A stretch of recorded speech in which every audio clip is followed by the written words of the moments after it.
Good evening and welcome to Living Manna. I'm Pastor Dave Sain, Senior Shepherd here at LMC. It's Wednesday night, which means it's Bible study time for us. Thank you so much for hanging out with us tonight. I hope that you guys are having an awesome week out there. It's the middle of the week, time to open up Father's Word and get some study in. Couple of just, as we always do every single week, couple of commercials that we want to go through. If this is the first time you're hanging out with us, please subscribe, hit the thumbs up, give us a like, share this with somebody. The more likes we get, of course, the more the algorithm sends it out to more and more people. Our shorts are going out there. Lots and lots of people are seeing them. And we hope to get the studies out there more and more for people to see as well. So please, please, please do that. I want to show off my new shirt. Let me see if I can put this on there. There it is. Look at that. His name is Yahuwah. I love it. I love it. Thank you, Brother Max and Sister Amy. That's an awesome, awesome shirt from you guys. I sincerely, sincerely appreciate it. Boy, what a week. What a week. All sorts of stuff going on all over the world. I'm sure stuff is going on in your individual life as well. We've been talking about for the last few weeks now, death. We've been sort of just trying to understand what it is that the Bible actually says about it, what the Master says we are supposed to be anticipating, looking towards, understanding. And of course, it's a scary topic. You know, it's a serious topic. It's also a wonderful topic when you begin to understand what the Bible actually says about it. But it's also a scary topic. You know, it's our mortality. We all know, though nobody wants to think about it. At some point, we all do think about death. We think about our end. When is that coming? How is it coming? What's it going to feel like? What's going to happen afterward? And of course, all we have is the scripture here to tell us, to instruct us, of course, the words of Messiah and all the other prophets as well. And there really is a lot in the scripture that talks about death. And so tonight, what we are doing, let me put this this way so you guys can see it. Tonight's title for the study is Third Heaven. Third Heaven Paradise. I don't know what number this is. We've been doing this for a couple of weeks. You guys can go back and check. But we've been doing this for a couple of weeks, and we're going to talk about, we talked about paradise already. We've got into a little bit about, you know, the positioning, what the book of Enoch says, and such, et cetera, et cetera. We're going to delve a little more into this. We're going to see that these are concepts, absolutely, that the believers of the first century, and by believers, of course, I mean Saul and Peter and Jude and Yaakov and John and, you know, all of them, they all understood these things. This was the belief. And I believe it was this understanding, of course, seeing the Messiah rise from the dead as well doesn't hurt. But it was their understanding of all of these books and also the Master's reiteration of all of these concepts that really should encourage us, should comfort us, especially, you know, when that time comes. We know that our time is short, when our bodies fail us, when sickness is coming, or just unexpectedly, when something just out of the blue happens. When it happens to a believer, we should understand what's actually going on and what the scripture says is happening. So I want to deal with that tonight. I want to talk about some really interesting things. Excuse me, guys. We're going to talk about some really interesting things. Third heaven, paradise. Let's open up with a word of prayer, and then we'll jump right into this thing. Abba, we ask for eyes to see, ears to hear, and hearts that are willing to obey. In the Master's name, amen. Amen. All right, so here we go. Third heaven. Let me make this bigger so all of you guys can see that. Third heaven, paradise. Now we already did a little bit on paradise. We talked a little bit about it. We connected it to Abraham's bosom, but we're going to connect it in another way today, and really the importance of paradise. Here is 2 Corinthians chapter 12. Now, of course, this is the Apostle Paul or the emissary Shaul, Rabbi Shaul, Rav Shaul. Obviously known by all sorts of different names, all sorts of different titles, but we're talking about Saul, Shaul. And in 2 Corinthians, he's sort of making a defense for his ministry, because there was lots of other people, you know, going around claiming to be this or that. And so Saul has to make a statement about his own faith. But even when he makes the statement, he sort of does it in the third person because he doesn't want to brag. right? He doesn't want to seem bold in what he's saying, but what he's saying is truthful. And what he says is the following. This is 2 Corinthians chapter 12 and verse 2. I'm starting at verse 2. So Saul says, I know a man in Messiah who 14 years ago, whether in the body, I do not know, or whether out of the body, I do not know. So let me give a little PDP here, because we talked about this before when we started the series. We talked about that out of body experience, that all of the testimonies that we get, that people feel like they're just as death is coming on the operating table, or whenever it is, and they seem to just sort of float above their body, and they're outside of their body, and they're looking at their body. And actually, there's some scripture that really gives us a lot more information about that. We're not going to get into it tonight. We're going to allude to it a little bit tonight. Maybe we'll talk about that a little bit more later. But so I think that's what he's referring to. So whether in the body or out of the body, I think what he's actually saying is, I don't know if I was dead or alive. Whatever happened was such to, now he's talking to, I know a man in Messiah. Obviously, he is speaking about himself in the third person. But he's saying, I don't know, was I alive or was I dead? This was such an emotional, overwhelming experience. He can't even tell you if he was alive or dead. But again, we know that the pathway to that dimension or that place, that other creation, the other world that Father has created, is through death. That's how we get there. That's the vessel. That's the doorway into it. So he says, I do not know, or whether out of the body, I do not know. Elohim knows. Such a one was caught up. Now here it is. I put it in blue there. Hopefully you guys can see that. He says, I was caught up to the third heaven. Now this is going to become really important, because we're going to talk about Enoch, but we're also going to talk not just about Enoch, but there's a book called Second Enoch too. And we're going to allude to it in a lot of ways tonight, and try to see if we can piece some things together. But he says, I was caught up to the third heaven, and I know such a man, whether in the body or out of the body, I do not know. So again, he's saying the same thing. I don't know. Was I alive? Was I dead? Because I felt alive, but I was looking at my own body, so I guess I must have been dead. Of course, I'm ad-libbing a little bit, but I think that's kind of the idea of what he's saying. Elohim knows. So that's twice he says that. Verse 4 says that he was caught up into paradise. So where is paradise? Well, he already told us. I know a man 14 years ago who was caught up to the third heaven. So where is paradise? In the third heaven. Now this is Saul saying this, right? So this is the Apostle Paul that is saying this. This is language he is using that I would assume that the people he's writing to also understand what this means, this concept, this idea of the third heaven.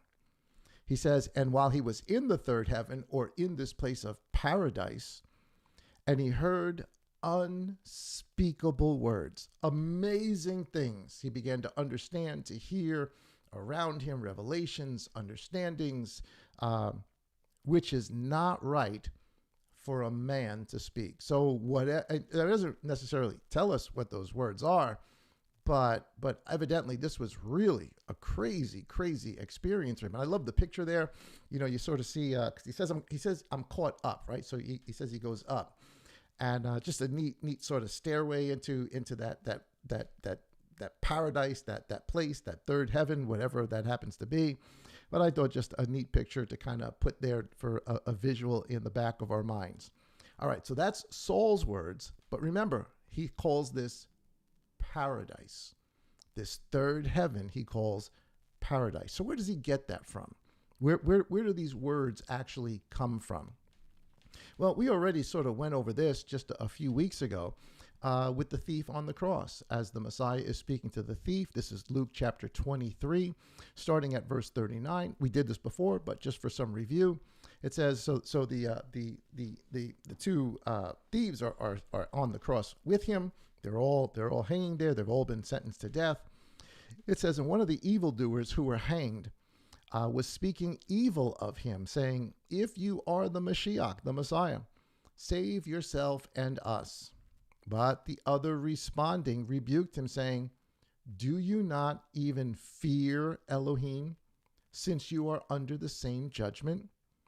And we indeed rightly so, for we receive the due reward of our deeds. But this one has done no wrong." And he said to Yahushua, "Master, remember me when you come into your reign or your kingdom." But the master's response is, and Yahushua said to him, "Truly I say to you today, you shall be with me in paradise." The same paradise that Saul is talking about in Corinthians, where he knows a man who was caught up to the third heaven, to the place called paradise. All right, so I want you to put those things together. Of course, we talked about this.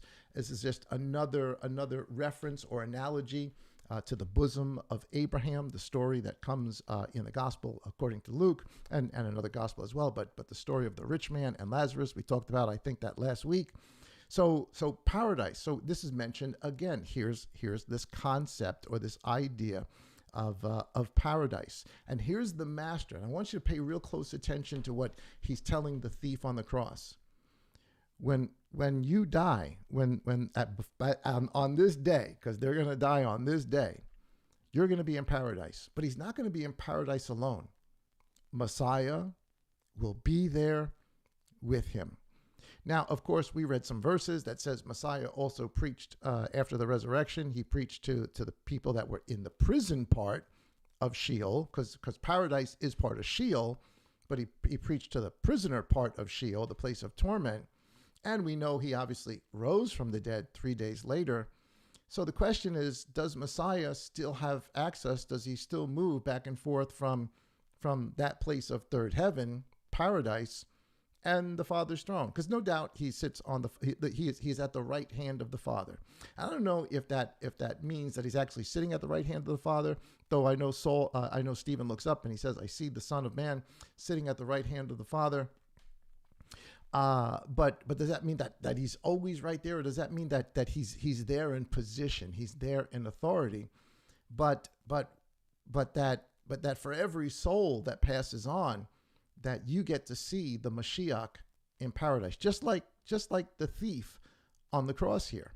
He was with Messiah. So, is it out of the realm of possibility to think that Messiah still obviously has access to paradise and is there? His presence is there. He can be there. And certainly the presence of the angels, the presence of Father is there. Just the Spirit of Yah is there. But Messiah himself as well. I would think that's not far-fetched. I would think that's. I mean, if it's called Abraham's bosom before he gets there, and Abraham's there to greet you, now here's the Mashiach, the reason for everything, and you would think that you would be in his presence as well, which is going to become important in just a few moments, if that's the case, right? If that's the case. Some of the stuff we're speculating here, we're just trying to put the pieces of the puzzle together and trying to think this thing out as logically as we can. But I want you to know, he tells him, "You'll be with me in paradise." Now we know where paradise is, at least from Saul's description. It's the third heaven. We've already read some of Enoch, which talks about paradise. We're going to get back to that in just a second.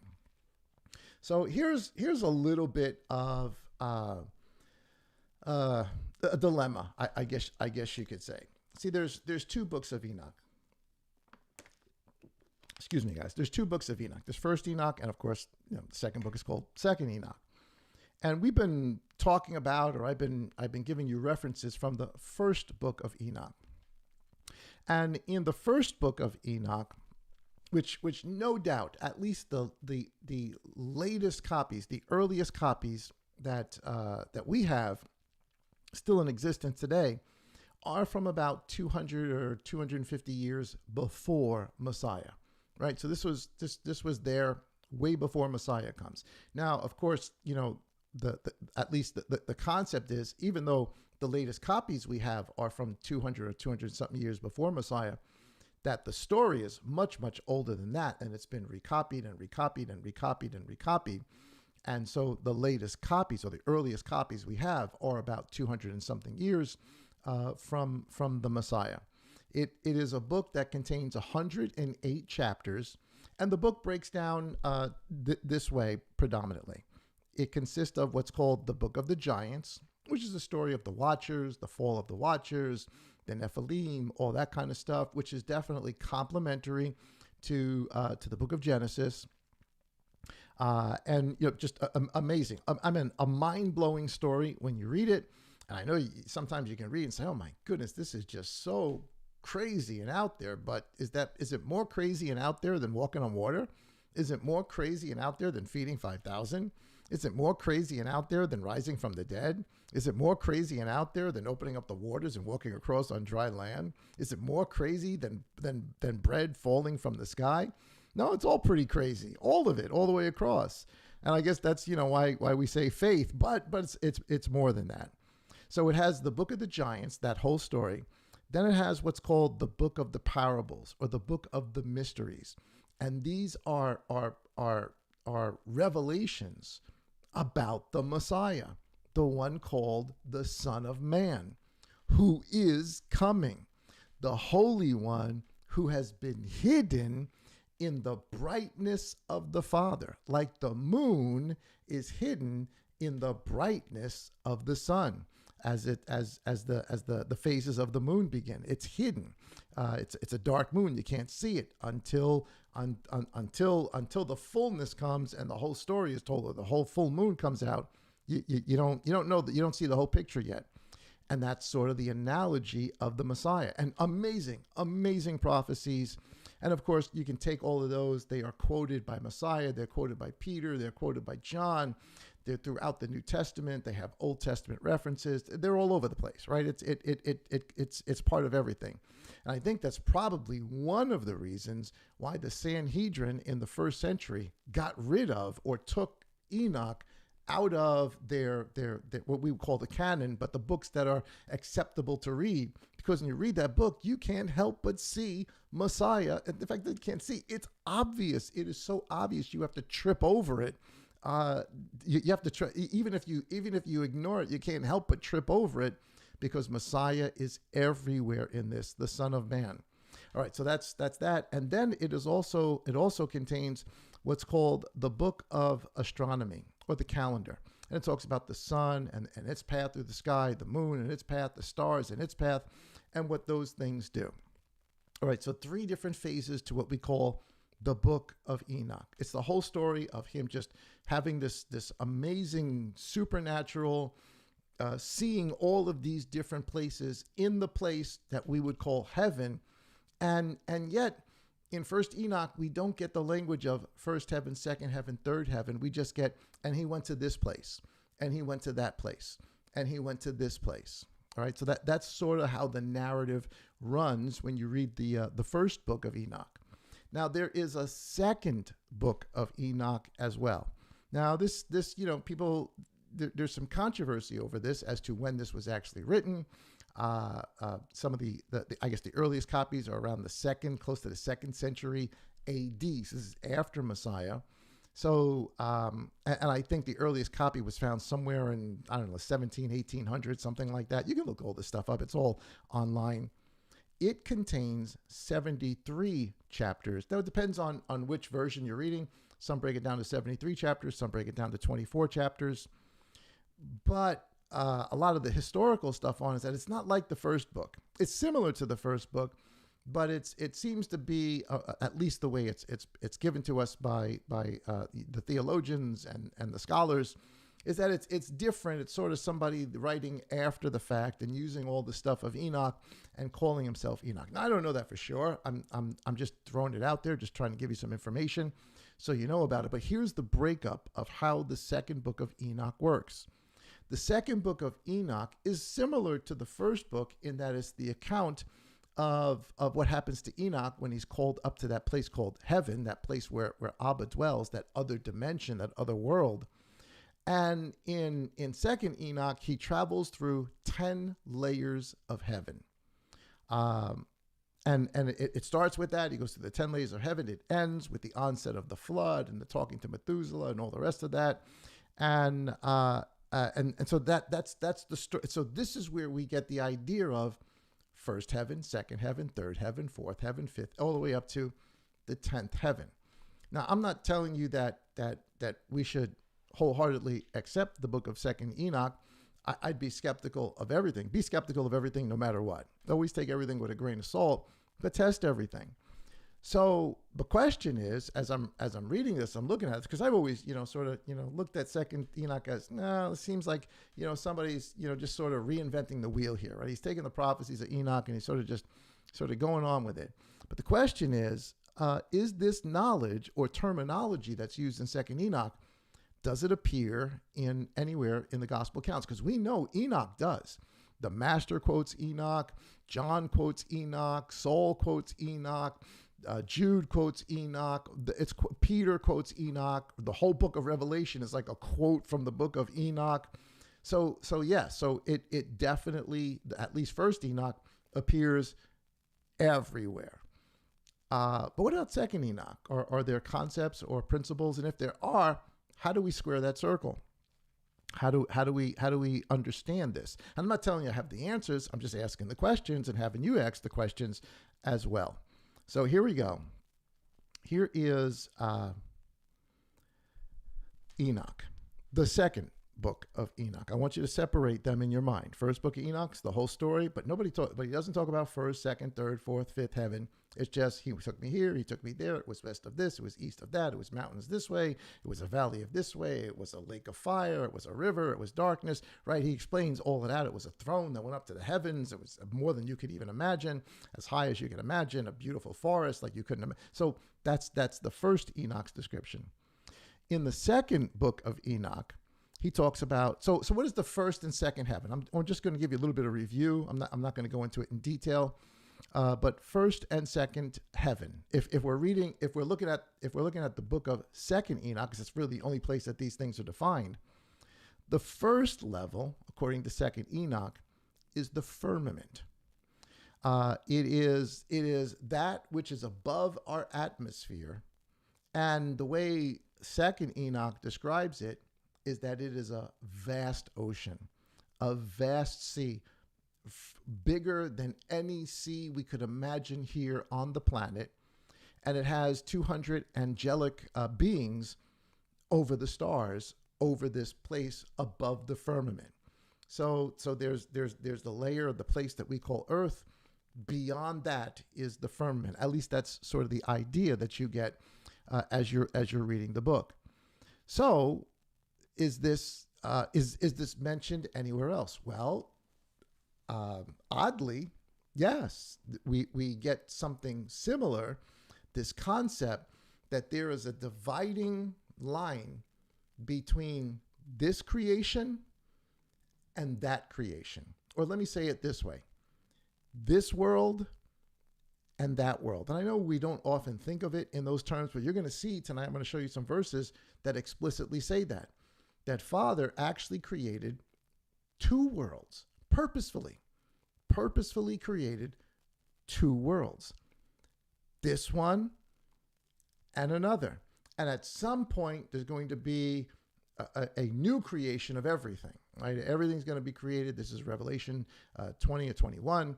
This is Isaiah 66. There's going to be a new heaven and a new earth. But right now, there is this earth and there is another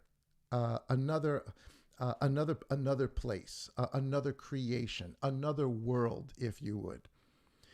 Here's Genesis chapter 1 and verse 6. I'm right here, guys, if you want to follow along with me. Again, the notes are online. You guys can download the notes. Again, don't forget to give us a thumbs up. Give us a like, guys, if you're enjoying the content here. Genesis chapter 1 and verse 6 says, and Elohim said, let an expanse come to be in the midst of the waters. This is Genesis, right? This is books that we would say, oh, this is the canon. This is what we believe. So here's the account that Moses is giving, and he's saying there is waters in the firmament. And what does Father do? He separates the waters of the firmament. So I know this is kind of crazy to think about, but wherever these waters are, he divides them, he separates them. And a vast ocean remains wherever that is, in whatever dimension that is. And the other part of it becomes the oceans here, the water that we have here. Let it separate the waters from the waters, which causes life, or is the beginning of life. And Elohim made the expanse and separated the waters which were under the expanse from the waters which were above the expanse. So I'm slipping a little PDP here in for you. It's not just that he separated the waters that were under the expanse from the waters which are above the expanse. So there's water here in this creation, in this world, but there are waters in the other world as well, except those are much, much more vast than what we have here.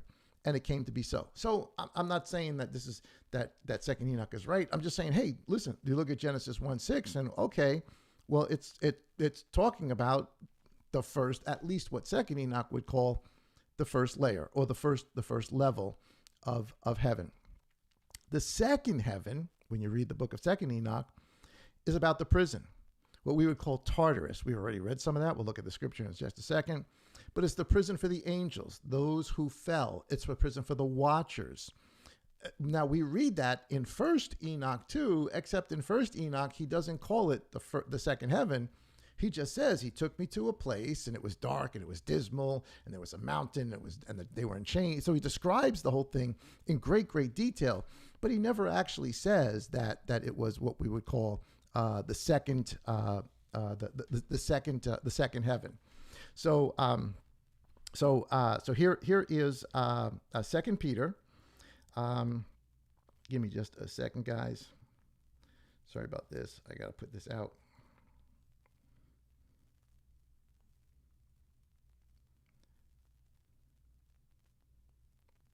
Sorry, guys. So here's Genesis, 2 Peter chapter 2, verse 4. It says, "For if Elohim did not spare the messengers who sinned, but sent them to Tartarus." So this is what first Enoch talks about. It's described in second Enoch as the second heaven, and delivered them into chains of darkness to be kept for judgment. All right. So there's a reference there. I'm not telling you it's all solid and good. I'm just saying there's some stuff to think about. It's interesting. We ought to consider it. All right. So let's go on here. So what about the third heaven? Here's the third heaven. The third heaven, according to second Enoch, is paradise. It's Sheol. It's the grave. And I was thinking about this just a few days ago.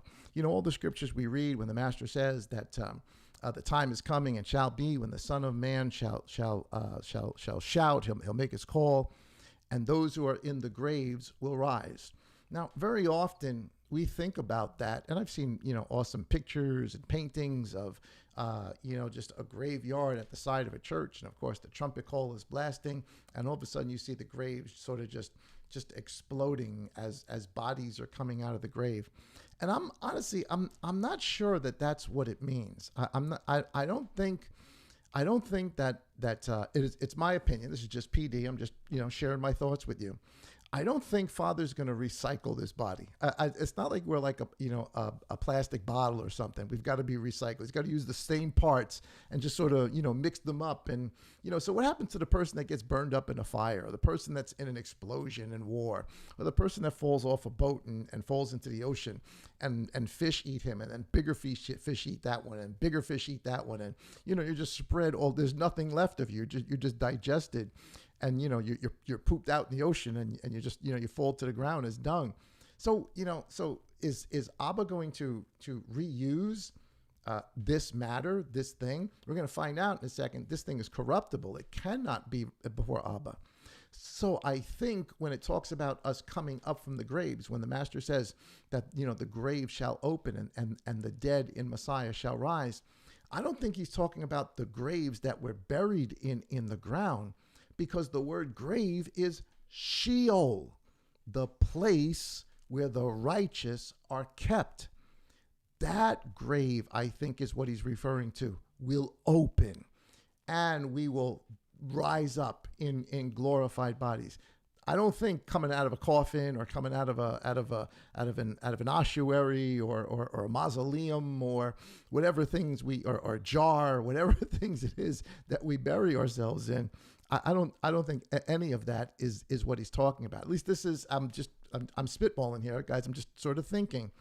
So I think when he says that the graves will open, I think he's referring to Sheol will open. And the gates of hell, he says, will not prevail against my church, against my assembly. The gates of Sheol, the gates of the grave will open. So just a little bit of a different take on it. Take that, for what it is. So third heaven is Sheol, but it's paradise. It's what we already talked about as Abraham's bosom. The first, and this is in First Enoch. We see this all the way through First Enoch. But also in Second Enoch, he gives a whole bunch more description about it. This place, this paradise, this thing, and it is called paradise, this thing that is Abraham's bosom. It's trees, it's luscious, it's got a river, it's got multiple trees, fruit trees everywhere, and it has the tree of life in it. And the tree of wisdom, or the tree of knowledge of good and evil. It's all there. Everything we read about in Genesis 1, the writer of Second Enoch says, well, all of that is there. It's been brought there. That's the paradise. And it is, according to Second Enoch, the entryway. Here's the kicker. The entryway between the corruptible, that is the flesh, and the incorruptible through death into new life. You must go through that transition to get to this place. It's the entryway. Well, if that's so, if what Second Enoch is saying is so, here's 1 Corinthians chapter 15 and verse 50. Now, this is the apostle, this is Saul, right? So the first, they think the first copies of his book isn't until the 2nd century, but listen to what Saul says, because these are the words Saul uses about corruptible, incorruptible. You can't get there without it. Here's 1 Corinthians chapter 15 and verse 50. And this I say, brothers, that flesh and blood is unable to inherit the kingdom of Elohim. Neither does corruption inherit incorruption, meaning this flesh, as we have it, is like a husk to a seed, right? It's going to fall apart and something brand new is going to come out of it that's not even related to the husk that was put down into the ground. See, I speak a secret to you. This is a mystery. This is a secret. This is a mystery. We shall not all sleep, but we shall all be changed in a moment, in the twinkling of an eye, at the last trumpet. For the trumpet shall sound, and the dead shall be raised incorruptible.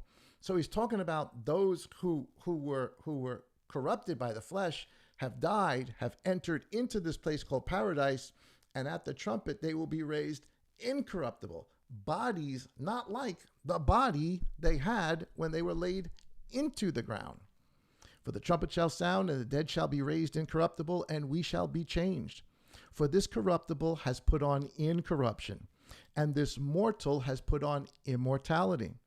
And when the corruption has put on incorruption, and this mortal has put on immortality, then shall come to be the word that has been written, death is swallowed up in overcoming. So I read this because this is, and I'm not saying that he pulled it. I'm just saying, gee, this is kind of odd that Second Enoch talks about this concept of that third heaven is the place where you go from the corruptible, the flesh we live in, into this stage to become the incorruptible. And these are the same words that we get from the Apostle Saul or the Rav Shaul in 1 Corinthians chapter 50 concerning both the translation of those who are alive when he comes and those who are in the grave. Again, I don't think it's the grave, meaning in the dirt, in the ground, in a casket. I think he's talking about in Sheol. In Sheol, there will be a change, and we will come from that place. Okay, so that's third heaven. All right, at least the way it's the way Second Enoch presents it. Again, I'm not doing a treatise on Second Enoch. I'm not telling you to believe it. I'm not telling you not to believe it.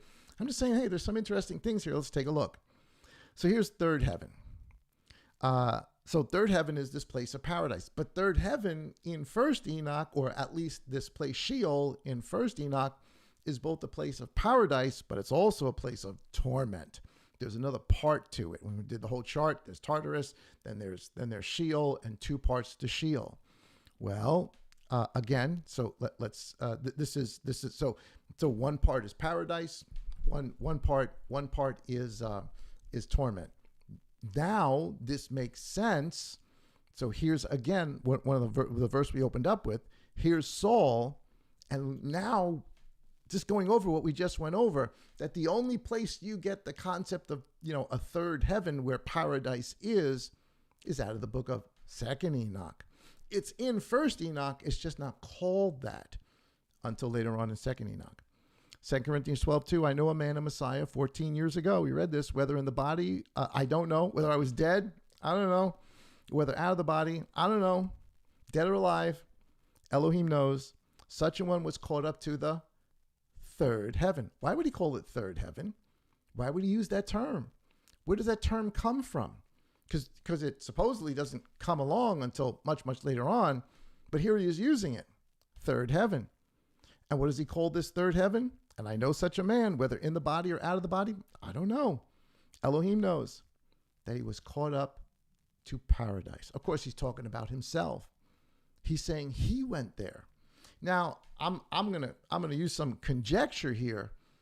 If he went there, I mean, obviously Enoch's a very special case, right? Enoch's translated, and who knows? Was he changed? I don't know. Was he made right to be there? I don't know. But it is a corridor, a way that only from the corruptible to the incorruptible, from life on this world to get into the next world, the only doorway into that is death. So that's why I think he's saying, was I in the body or out of the body? Was I dead or was I alive? He said, I don't know. I really don't know. I can't tell you. This was so overwhelming, so incredible. Did he have an out-of-body experience? Is that what he's talking about here? So, the part B, however, or the other part of Sheol is the place of torment. Saul said he went to the place of paradise. And obviously he heard things that nobody should hear, nobody should talk about, things that, and again, he doesn't tell us what they are, but amazing things and truth. And a lot of people that do have sort of this out-of-body experience will tell you that when they have this out-of-body experience, it's as if they know everything. Like there's no mystery. They understand. It's like they just understand things without even everybody saying it. It's just understood. The knowledge is there. Again, I'm not telling you from my own experience. I'm telling you from what I've read, from what I've seen, from what I've watched on videos, and from what I've talked to people about. That's sort of the idea that is just sort of spoken into them. So was he actually dead? And did he go to this place and hear these wonderful, wonderful things? But the second part is the place of torment. And it's in 1st Enoch, and it is in 2nd Enoch as well. A place of torment, a place of darkness, a place of weeping and gnashing of teeth. It's got a river of fire, of lava in it. Here's Luke chapter 16, verse 23. So this is consistent in both 1st Enoch. It's expounded upon much, much more in 2nd Enoch, and it is called part of the third heaven in 2nd Enoch. It says, and while suffering tortures in Sheol, this is the whole parable of Lazarus and the rich man. It says, and so the rich man, while suffering tortures in Sheol, in that place, which 2nd Enoch calls third heaven, which Enoch says is this dual compartment thing, he lifted up his eyes and saw Abraham far away, and Eliezer in his bosom. And crying out, he said, Father Abraham, have compassion on me, and send Eliezer to dip the tip of his finger in water and cool my tongue, for I am suffering in this flame. So this is definitely no joke. This becomes a place of torment, the place of the unrighteous, before lake of fire. I know it's crazy. I listen, I had to deal with this in my own mind, but here it is. Here it is. Here's the master telling us this is a place of torment. This is no bueno. This is not good. This is not what you want to think about when we think about death. You want to think about paradise, right? You want that's the avenue that you want. That's what we should be shooting for. But there's two here. There's these two concepts, and they are both called in 2nd Enoch third heaven. All right. So fourth heaven. Let's just go through the list real quick so we get to all 10 of them. I'm not going to get into this in detail. You guys can read the book for yourself. Again, I'm not telling you, I'm not saying the book is it and you got to take it as gospel. I'm just saying this stuff is kind of interesting. So the fourth heaven, the fourth heaven, in both the first Enoch, it's not called the fourth heaven, but also in the second heaven, the second book of Enoch, is the path of the sun and the moon. He goes into the whole path of the sun and the moon, what a year looks like, a solar year, what a lunar year looks like, what the stars look like. And yet in second Enoch, he calls that the fourth heaven. The fifth heaven in second Enoch is the place where the watchers are. Wait a minute, weren't the watchers supposed to be in that second part, in prison? Yeah, those watchers are, but those watchers are not the only watchers. Those were the ones who fell. There's other watchers, at least, and it's not just from second Enoch that we get this. Here's the book of Daniel, chapter 4 and verse 17. This is the judgment of Nebuchadnezzar. And who places judgment on him? The watchers do. This is way after the fall of the watchers.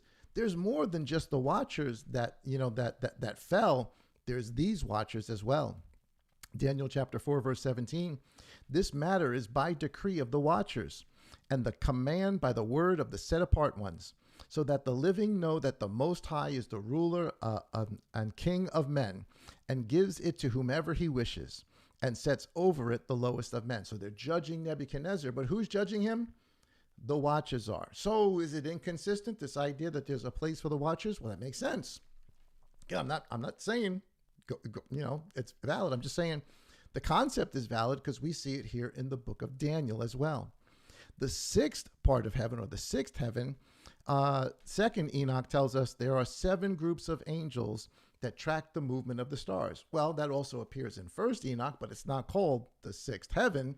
It's just called the moving of the stars and the angels that are over it. I know it's kind of a crazy concept for us to wrap our mind around, that there are angels connected to the movement of the stars, angels connected to the movement of the sun, angels connected to the winds that are blowing, angels connected to the water.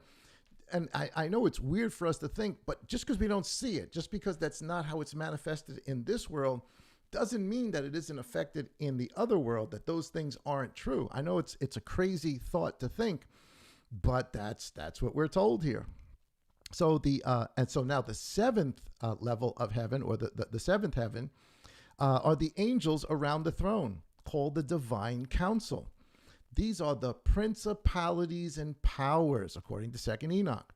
Well, we read about this in Ephesians and in a couple of other places as well. We do not wrestle against flesh and blood. We wrestle against principalities and powers. So here's principalities and powers, the seventh heaven, again, second Enoch.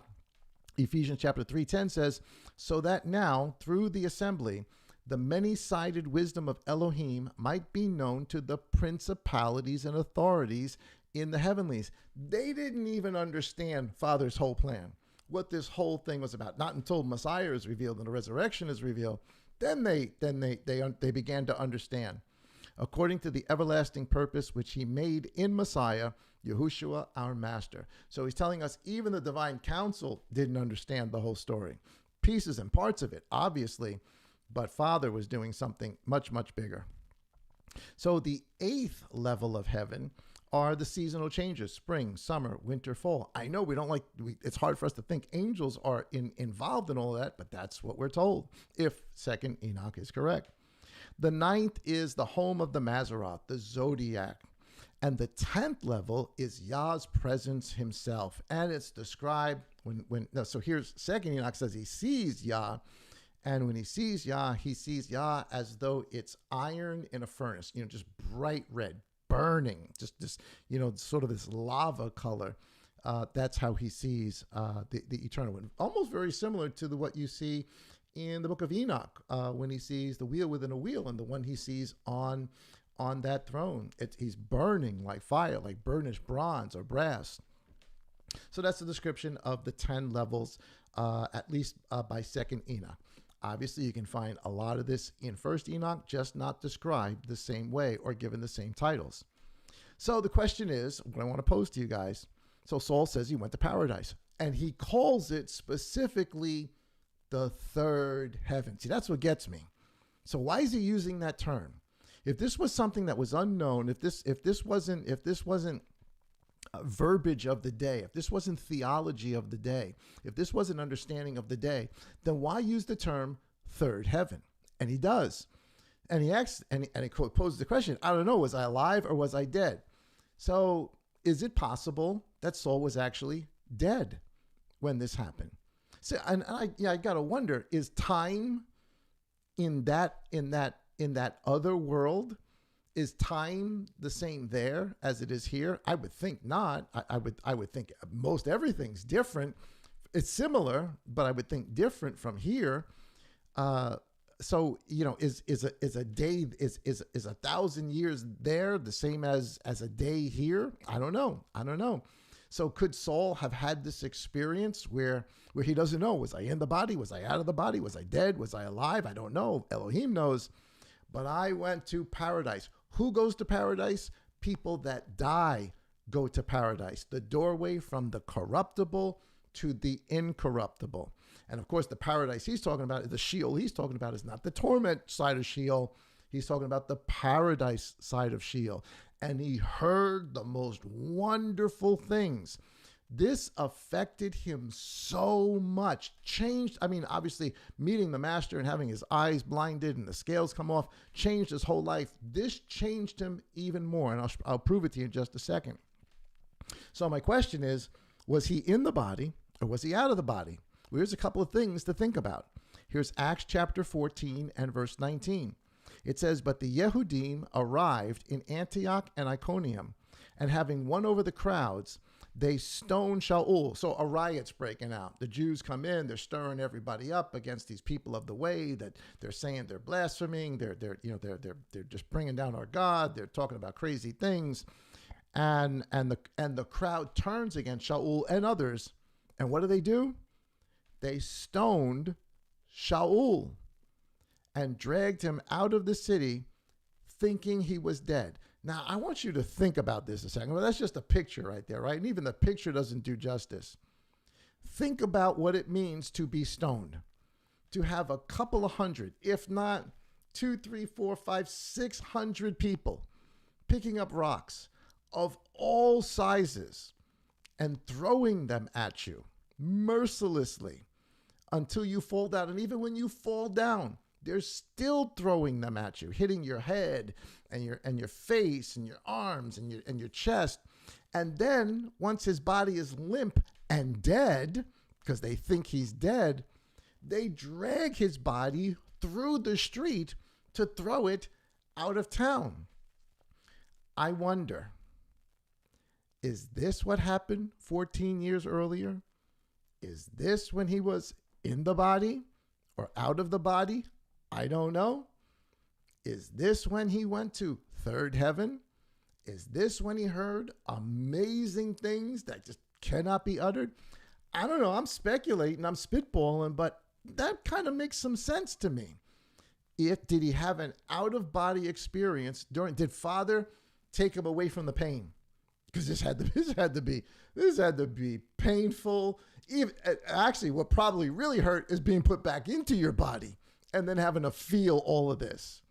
Here's 2 Corinthians chapter 11 and verse 22. Saul talks a little bit about what he has suffered. It says, are they Hebrews? So am I. Are they of Israel? So am I. Are they the seed of Abraham? So am I. Are they servants of the Mashiach, the Messiah? I speak as beside myself. Again, he's talking humbly in third person.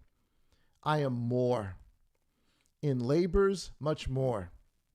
In stripes, meaning being whipped, much more. Above measure. In prisons, much more. I mean, we read a couple times he's in prison, but he's talking about multiple things we haven't even read of, know about that he suffered. In prisons, more frequently. And look at this. In deaths, many times. So I wonder, is it during one of these death experiences that he visits paradise? that he has an out-of-body experience, and Father ushers him into the other world, and he hears things and sees things that are just utterly, utterly amazing. Now, I want to look at a book that I know most of you probably haven't read, and if you didn't, you don't. Certainly, I would encourage you to. I'm not telling you I understand everything about this book. I don't. There's a lot I don't understand. There's pieces and parts I don't understand. But there are other parts that, as I'm reading, I'm saying, "Oh my goodness, this is the Gospel of Matthew. This is the Gospel of Luke. This is Saul. This is." So there's very, very familiar things in there as you read it. So this is Second Esdras, and between chapter 7 to chapter 8, even a little bit chapter 9, he deals with death. He talks about death. Because again, we're not the only people that have ever thought about death. Again, death, that is the journey, right? That is the scariest thing there is. And it's not just death, it's also the way you're going to die, right? That just brings anxiety to your mind to even think about those. That's why we don't think about it. We push it out of our mind. And he's having a conversation. He's a prophet. He's having a conversation. Our Father's speaking with him about death. He's asking not just about death. He's asking about judgment. He's asking about the righteous. He's asking about the unrighteous. And he gives us some really crazy insight that you get here and you don't get any other place as to what happens even in the first 7 days, which kind of leads me to why the importance of sitting Shiva, sitting for the 7 days and mourning, because you get a little bit of an answer when you begin to read Esdras as to why that might be that Father instructed Israel to do that, but another message, another time. So here's chapter 7 in the middle of his conversation about death and about what's going on and why all of this is here. And so here's verse 47, and it says the following: "And now I see that the world to come will bring delight to a few." Just like the Master says, right? Many are called, few are chosen. But torments to many. The two worlds. Paradise, torments. The resurrection and eternal life and eternal death. Verse 48, "For an evil heart has grown up in us, which has alienated us from Elohim, and has brought us into corruption," just like Saul tells us, "and the ways of death, and has shown us the paths of perdition, and removed us far from life. And that not just a few of us, but almost all who have been created." He's talking about the people that wind up in the torment. "He answered me and said, 'Listen to me, Ezra, and I will instruct.'" This is not the same Ezra that we read about in the canon. We have different Ezra.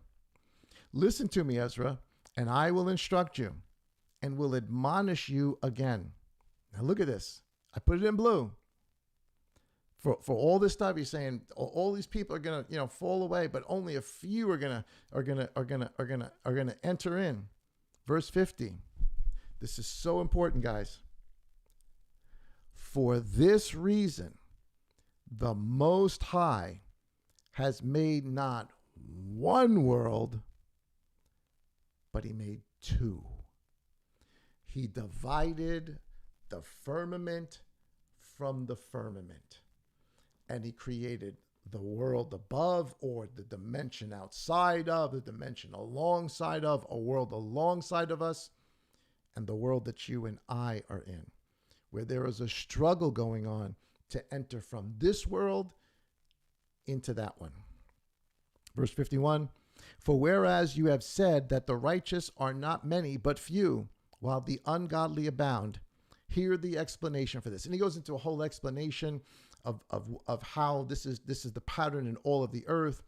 How much gold is there in the earth?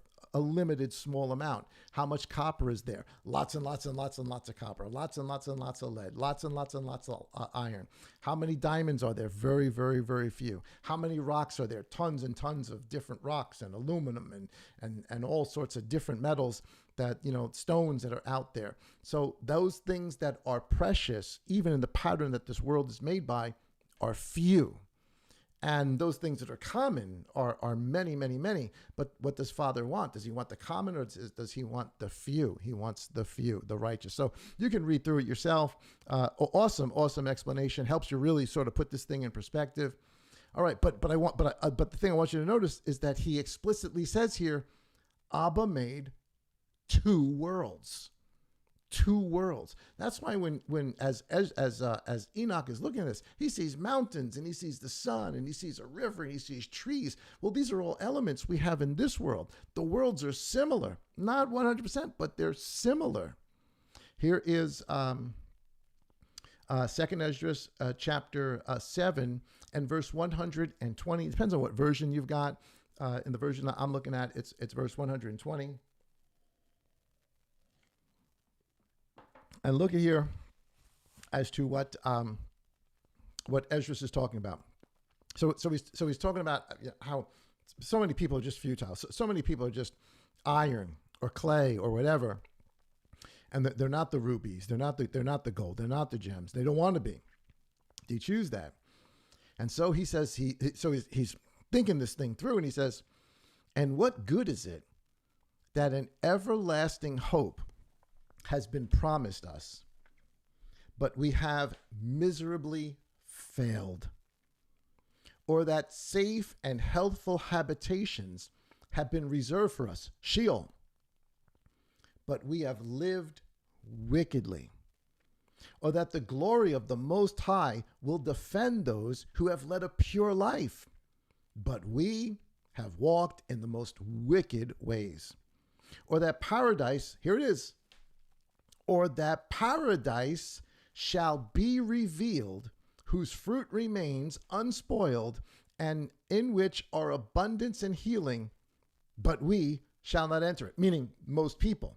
The few do. The few go to the Sheol called paradise, where he's telling us all of these wonderful things are. The things Adam saw are there. Verse 40, here's, I'm at verse 54. I'm right here, guys, in the orange. "Because we have lived in unseemly places. Or that the faces of those who practice self-control shall shine more than the stars, but our faces shall be blacker than darkness," in the other part of Sheol, where there's darkness and weeping and gnashing of teeth. "For while we lived and committed iniquity, we did not consider what we should suffer after death." Nobody thinks about that. Oh, well, now we start to think about it, but most of us don't think about that. So he answered, and he said, this is amazing. This is amazing the way, because this comes right out of the book of Philippians. This is the argument Saul makes in the book of Philippians. Abba says to him, "This is the meaning of the contest which every man who is born on earth shall wage, that if he is defeated, he shall suffer what you have said," all of these horrible things. "But if he is victorious, he shall receive what I have said." Now, I want you to think about the magnitude of this verse for a second. Father's describing what we are all going through as a contest, a sporting event. Saul does the same thing. He says, "I have run the race. I have been faithful," right? He's going for the crown. He uses the same analogy here that is used here in Esdras. And Father's describing this as, "Look, I've given you life. You have life here. I've given you one world and told you there's another. If you want the other, fight. Fight the sin. Fight the iniquity. Fight the desire to do those things. Learn to do what's right. Learn to love. Be merciful. Do these things." It's a contest. It's a contest. It's between you and you. It's a contest. Win, overcome, be victorious. And everything Father has said is coming to us in the other world is coming to us. And we don't have to fear death. This is right out of the book of Esdras, but this is also right out of the book of Philippians. "For this is the way which Moses, while he was alive, spoke to the people, saying," so this is new. He's telling us this is what Moses said to the children of Israel in Deuteronomy. "Choose for yourself life." You make the choice. Which one do you want? Which one do you want? You got to we all have to make the choice. Which one do you want? Do you understand this? Do you believe this? Can you internalize this? Does it make sense to you? Then you choose. Choose life that you may live eternally in what's to come. "But they did not believe him or the prophets after him. or even myself, who have spoken to them. Wow, what tremendous, tremendous insight. Again, it's the book of Esdras. You read this, you would think, oh my goodness, this has nothing to do with us. This has everything to do with us. And you realize that the gospel writers, especially Saul, pulls from these themes, these ideas, because this was stuff that was available to him. This were concepts they knew of. So here's 2 Esdras chapter 7, verse 15, and it says, "But now why are you disturbed, seeing that you are to perish?" So here it is, guys. So Esdras is all upset, but we're upset too, right? This death is that's something to be. It is to be feared, right? It is scary. It is the unknown. It's something that nobody can walk with you. When you walk down that path, it will be you. It will be you and Abba, but it will be you. We can be around you. We can hold your hand. We can tell you we love you. We're praying for you, your family. And I want all my family and loved ones to be around me on that day. I'd love to, if it's going to happen, I want it to happen in my home, in my bed, and have everybody that loves me all around me. That's the way I'd like for it, but I don't know how it's going to go. No matter how it goes, ultimately, I've got to do it myself. And you have to do it yourself. And listen to what Father says. He knows stuff we don't. We can't see beyond the closing of our eyes. He does. And he's telling us, don't be afraid. This is the pattern. You are a seed going into a ground. Don't. If you did right, if you followed life, don't worry. If you followed the Mashiach, don't worry. Don't worry. But now why are you disturbed, seeing that you are to perish? And why are you moved? Why are you so upset, seeing that you are mortal? Verse 16. And why have you not considered in your mind what is to come, rather than what is now present? And again, most people don't think about that. Most of us live in the now and in the present. And Abba's saying, man, you got to start thinking beyond this. You got to realize this life is limited, but what I have for you is not.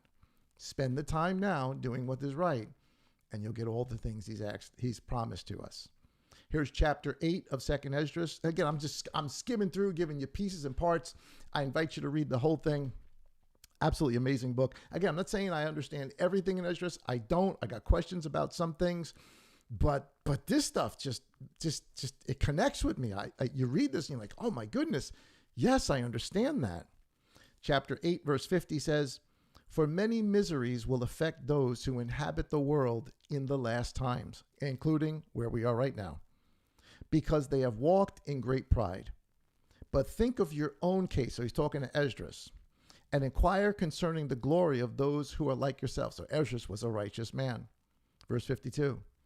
"Because it is for you."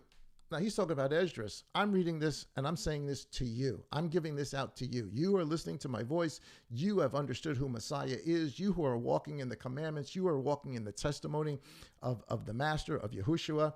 You who are walking by faith. You're loving your neighbor. You're loving your Yah. You're doing the best you can. You're trying to be good to people.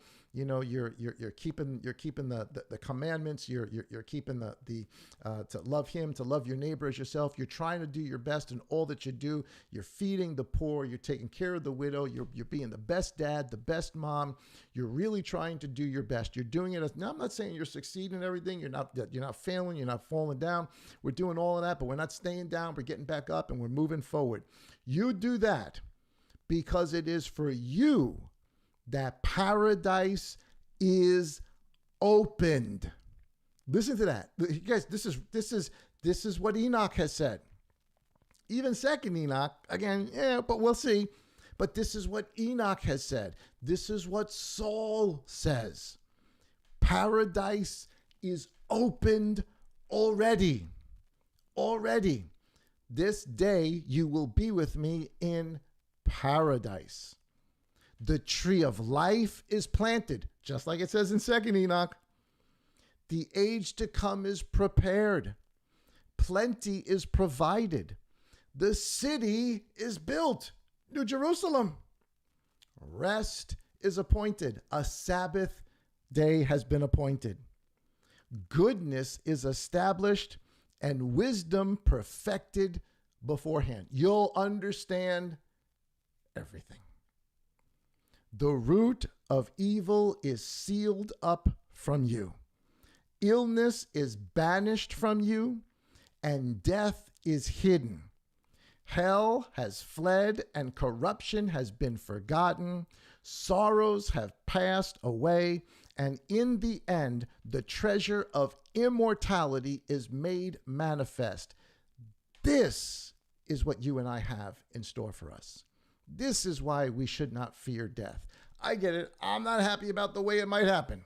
I'm not. I'm with you. I'm not happy with the way it might happen. I remember watching an old Abbott and Costello movie. For those people that remember Abbott and Costello, Channel 11 WPIX on Sunday mornings. Abbott and Costello every Sunday morning. And I remember them. I forget which one. It was the monster or the vampire or whatever. Abbott and Costello meet Frankenstein, whatever. The guy says to him, how do you want to die? And Abbott and Costello says, I want to die in my sleep and in my old age. Yes and amen. I want to die in my sleep and in my old age. But I don't know. I don't know. You don't know. But we don't have to fear it. We do not have to fear it. We don't. If we understand these words, if we take them to heart, if we live them. This is what Saul knew. Here's the end of this whole thing, right? Saul knew this. Yes, his life was changed when he met the Mashiach on the road. Why do you kick against the goads? He's blinded. Ananias prays. The scales fall from him. He's sent out. His life is forever changed. But here's the thing. Here's the thing that just put him over the edge. I know a man about 14 years ago, whether dead or alive, I don't know. Yah knows. He was caught up to the third heaven. Whether dead or alive, I don't know. But I was in paradise. And I heard things that cannot be uttered amongst men. That stuck with him. How do we know? Here's Philippians chapter 1, verse 19. He says, for I know that this shall turn out for my deliverance. The guy's in prison, right? He's thinking he's going to get out. He winds up not getting out. Through your prayer and the supply of the Spirit of Yahushua Messiah, according to my intense longing and anticipation that I shall not be ashamed at all, but that with all boldness, as always, so now also Messiah shall be made great in my body, whether by life or by death. For to me, to live, I'm going to live for Messiah. But to die, he says, is gain. Why? Why do you think about the things that are now instead of thinking about the wonderful things that are coming, as Esdras is told? Verse 22, and if you live in the flesh, and if to live in the flesh is to me fruit of work, then what shall I choose? If I've got a choice to live and keep doing what I'm doing and suffering all the things I'm suffering and going through, but getting people into the kingdom, or to experience what I experienced, whether dead or alive, I do not know. Which would I choose? And if to live in the flesh to me is fruit of work, then what shall I choose? He's being honest with us. He's like, I don't know. He says, verse 23, for I am pressed down by the two. This is a hard decision. Do I want to live? Do I want to die? Not that he wants to kill himself, but he knows what's coming. He does not fear it. Having a desire to depart and to be with Messiah. Just like he told the thief, where are we with him? You will be with me in paradise. Yeah, he's at the right hand of the Father. I think that's in stature. It may be in literal sense, in one sense, but I think that's in stature.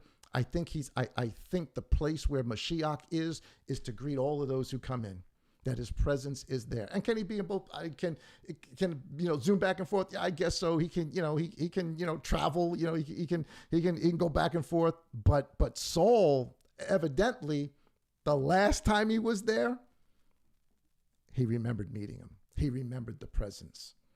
For I am pressed down, having a desire to depart to be with Messiah, which is much better than this life. But to remain in the flesh is more necessary for your sake. And of course, he's choosing what's better for their sake. And of course, if you understand the story, he actually winds up going back to the third heaven. So, beloved, don't be afraid. Don't be afraid. There's so much scripture that is so comforting, so informative, gives us so many more insights into what this thing is about, to understand the story. Again, I'm not saying, everything in Second Enoch is honky-dory. I don't know. I don't know. But there's a lot. There's some questions I've got. There's some questions. Why would Saul say third heaven? I don't know. Why would Saul say corruptible, incorruptible? I don't know. But he did. But that was so amazing to him that he would rather choose that. And I think that when that day comes for each of us, you will have the same thought. Oh my goodness, this is amazing. Guys, do not fear death. Oh death, where is your sting? Oh grave, where is your victory? Those are not just words. Those are the truth. The third heaven, paradise. Guys, I hope that you were encouraged by those words for tonight. Thank you so much for hanging out with me. I sincerely appreciate it. Don't forget to give us a thumbs up and a like and share this out with somebody maybe who's thinking about this, somebody maybe who's, going through all sorts of things. These are words that they need to hear too. These are encouraging words. These are the words of the master. We're not supposed to fear death. This is this life, and we have to think about what's next. The next is coming, whether we understand it or not. No matter what side of this thing we're on, we're all going to have to walk through that valley of the shadow of death. Better to know now, to understand now, to believe now, to walk in faith now, and to have that courage of heart and that faith inside to know that what's coming is glorious beyond imagination. Guys, thank you so much for hanging out with me. Don't forget to join us tomorrow morning for our Hidden Manna. We look forward to seeing you guys there. And of course, Friday night, Brother Max and I will be here for, did I say Hidden Manna? I mean morning. Yeah, Morning Manna. Friday night will be Hidden Manna. Join us at 7:30 p.m. We look forward to it. In the meantime, guys, have an awesome day out there. Don't forget to subscribe if you're not subscribed. Check out the shorts that are going on out there. Lots of people checking out the shorts, the short little versions that we've got, little snippets of the message. And just have an awesome night, guys. Guys, Shabbat Shalom.